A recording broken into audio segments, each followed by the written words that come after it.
Olá, queridos alunos, vamos continuar com os nossos estudos? Firme e forte? Perfeito.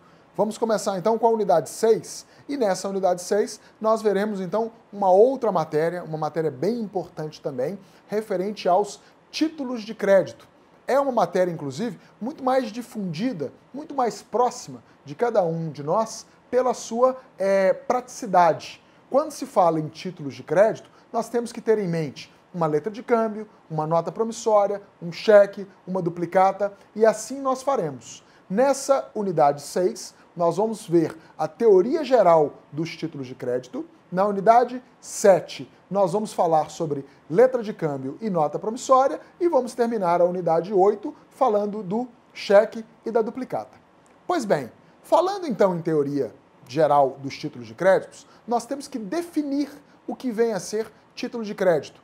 E o legislador brasileiro, no Código Civil, através do seu artigo 887, trouxe um conceito criado na Itália pelo famoso jurista Cesare Vivante, que mencionava que título de crédito é o documento necessário para o exercício de direito literal e autônomo nele mencionado.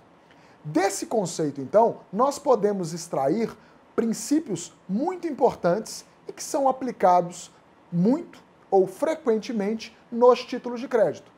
Quando se fala que título de crédito é um documento, nós devemos pensar no princípio da cartularidade.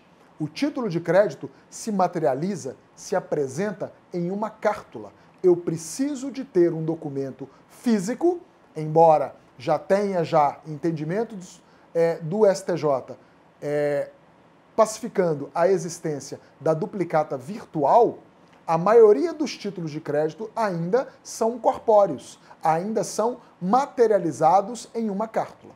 Então, voltando ao conceito, título de crédito é um documento necessário para exercício literal. Quando eu falo de literalidade, quer dizer que a única interpretação possível, cabível ao título de crédito, será a interpretação literal, a interpretação ipsis literis. Vale apenas o que está escrito. Daí, muitos se falam de que o que não está escrito no título de crédito não está no mundo jurídico. Pelo princípio da literalidade, então, nós temos uma definição, uma limitação das obrigações. Por quê? Através da literalidade, o devedor saberá exatamente quanto deve pagar, o dia que deve pagar, e o credor, consequentemente, sabe exatamente quanto deve receber e o dia que ele vai receber. Então percebam, nós falamos do princípio da cartularidade e da literalidade. Voltando ao conceito, título de crédito é um documento necessário para exercício de direito literal e autônomo nele mencionado. Aqui nós devemos fazer uma menção ao princípio da autonomia.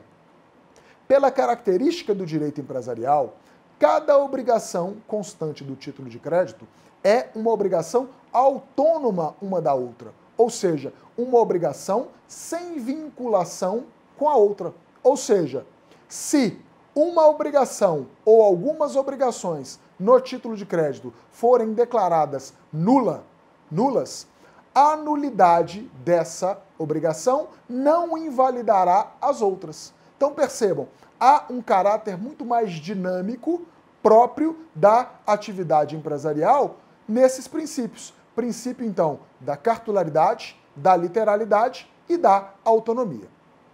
Além desses três princípios que nós extraímos do conceito de título de crédito, lá do artigo 887 do Código Civil, a doutrina ainda menciona dois subprincípios, que seria o princípio da abstração e o princípio da literalidade.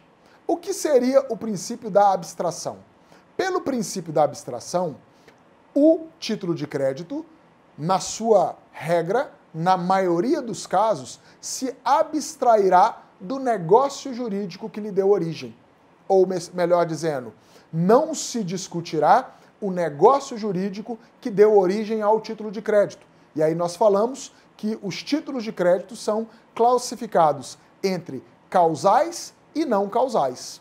Os títulos causais são aqueles que vão ficar vinculados ao negócio jurídico que lhe deu origem, a causa debende. Por sua vez, os títulos não causais são aqueles que irão se desvincular do negócio jurídico que lhe deu origem.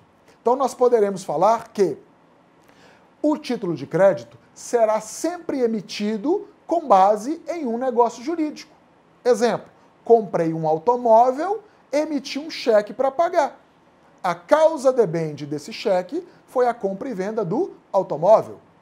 Comprei um imóvel em 36 prestações, emiti 36 notas promissórias.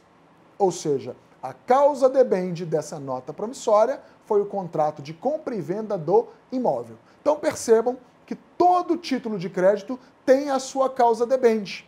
Só que aqui nós estamos falando que alguns títulos de crédito se despreenderão dessa causa debende, desse negócio jurídico que lhe deu origem, e outros não se despreenderão, continuarão vinculados. Qual que é a consequência prática? O segundo subprincípio. Mencionei o princípio da abstração, agora nós vamos falar do princípio da inoponibilidade das exceções pessoais. Ou seja, inoponibilidade. Não posso opor exceções pessoais contra o portador do título de crédito. Então percebam o raciocínio. Se eu tenho um título não causal, como o cheque, como a nota promissória, que são títulos que se despreenderão da causa debente, do negócio jurídico, caso esse título circule, eu, emissor, emitente, não poderei alegar as matérias referentes ao negócio jurídico para o portador desse título de crédito.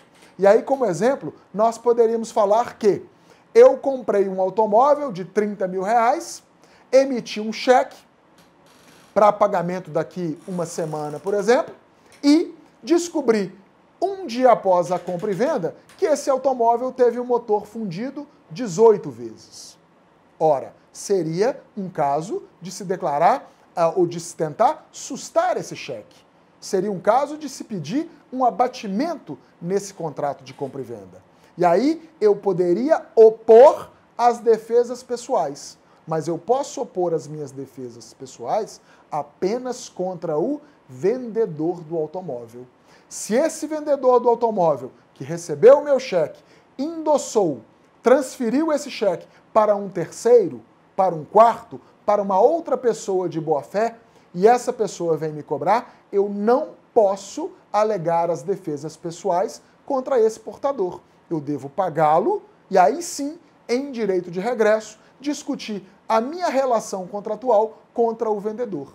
Essa é a grande consequência da classificação dos títulos de crédito entre causal e não causal. Lembrando que no título causal eu posso opor as defesas pessoais e nos títulos não causais eu não posso opor. Por isso que nós falamos então em inoponibilidade das exceções.